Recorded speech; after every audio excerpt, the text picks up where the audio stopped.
Hi everyone, आज हम पढ़ेंगे कि दिया गया ग्राफ में हम किस प्रकार से दो रेखाओं का हल निकालते हैं। जैसे ये ग्राफ दिया है, इसमें दो रेखाएं हैं, ये पहली रेखा है, ये दूसरी रेखा है।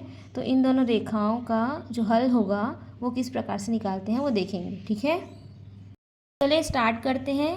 यहाँ पे देखिए आलेख 1, इसमें क्या है, ये दो रेखाएं दी गई हैं। पहली रेखा है, ये दूसरी रेखा है।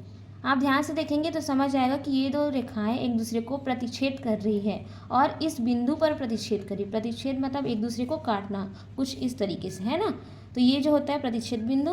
तो उसी प्रकार इसमें प्रतिच्छेद बिंदु क्या है, ये वाली बिंदु है और इसकी निर्देशांक क्या है, 30, 30।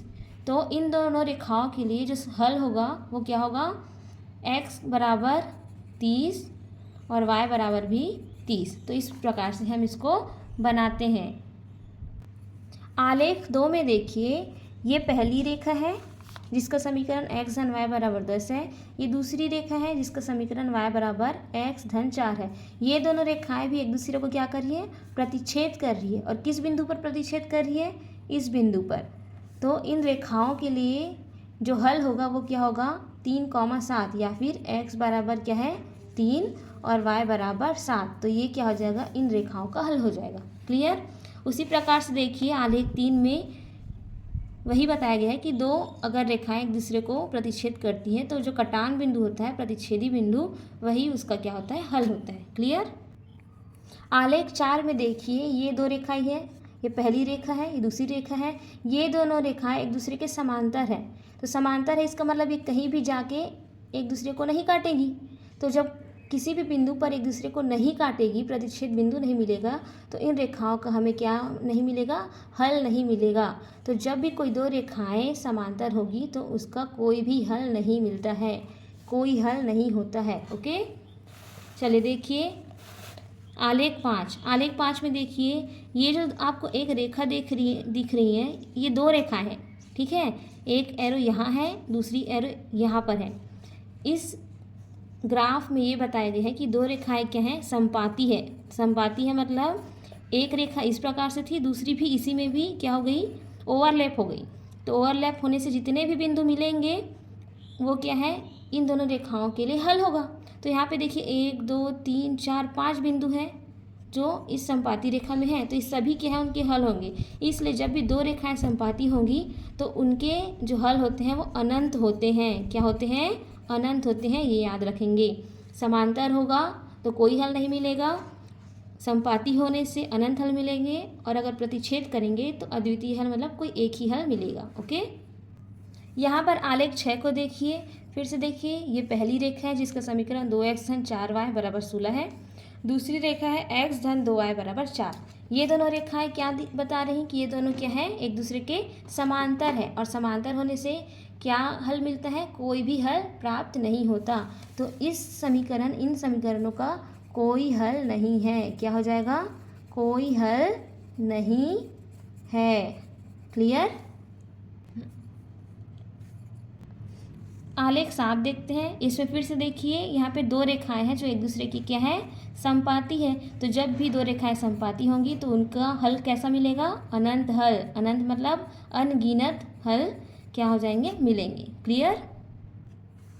आलेख 8 में देखिए, ये दो रेखाएं एक दूसरे को क्या कर रही हैं, प्रतिच्छेद कर रही है। और प्रतिच्छेदी बिंदु कौन सा है, ये वाला। ठीक है, तो इसका क्या मिलेगा, हमें अद्वितीय हल मिलेगा। क्या मिलेगा, अद्वितीय हल। अद्वितीय हल मिलेगा, इसका मतलब ये क्या है, इसको हम x बराबर क्या लिखेंगे, 1, और y बराबर क्या मिलेगा, 4। तो ये 1 और 4 क्या है, ये जो दिए गए रेखाएं हैं समीकरण, उनके हल हैं। चलिए अब हम प्रश्नावली 1 में जो ग्राफ दिए गए हैं उसको देखते हैं। चलिए आलेख 9 देखते हैं। इसमें देखिए पहला समीकरण है 3x + 2y - 12 = 0, x - y + 1 = 0।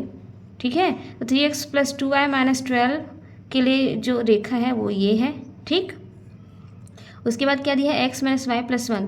तो x - y + 1 = 0 वाली रेखा कौन सी है, ये वाली है। अब आप देख सकते हैं इस आलेख में ये दोनों क्या है, एक दूसरे को प्रतिच्छेद कर रही हैं, और प्रतिच्छेद बिंदु कौन सा है, 2, 3। ठीक है, तो इन दोनों रेखाओं का क्या मिलेगा, हमें अद्वितीय हल मिलेगा। इसका मतलब क्या है, x बराबर यहाँ पे क्या है 2, क्या हो जाएगा x बराबर 2 और y बराबर क्या हो जाएगा यहाँ पे 3। तो ये इस प्रकार से ये बनेगा। ठीक है, इसमें कौन सा हल है 2,3। ठीक है, 2,3 इसका हल है और 2,3 में 2 क्या है x का वैल्यू है और 3 y का वैल्यू। क्लियर। चलिए आलेख 10 देखिए, इसमें देखिए 3x धन 6y बराबर 15 और x धन 2y बराबर 5, ये दोनों रेखाएं क्या है एक दूसरे पर क्या है संपाती हुई है। तो संपाती हुई है, ठीक है, तो जहाँ जहाँ इसके बिंदु मिल रहे हैं उसको देखिए कहाँ कहाँ पे दिख रहे हैं। एक तो 1,2, ठीक है, दूसरा क्या है 3,1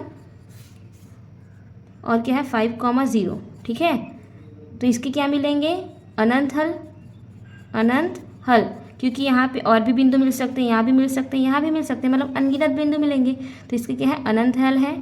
ठीक है, तो यहाँ से हम x बराबर क्या ले सकते हैं 1, y बराबर 2, x बराबर 3, y बराबर 1।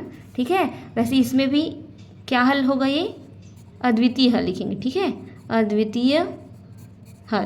क्लियर। तो इस प्रकार से इसको बनाएंगे। आलेख 11 में देखिए ये दो रेखाएं क्या हैं एक दूसरे के संपाती है, संपाती नहीं है सॉरी, समांतर है। ठीक है, तो जब समांतर होते हैं तो क्या इनके हल मिलते हैं, कोई हल नहीं होते। ठीक है, तो इसमें क्या लिखेंगे कोई हल नहीं है। ठीक है, जब कोई हल ही नहीं है तो x और y का मान मिलेगा क्या, नहीं मिलेगा। क्लियर।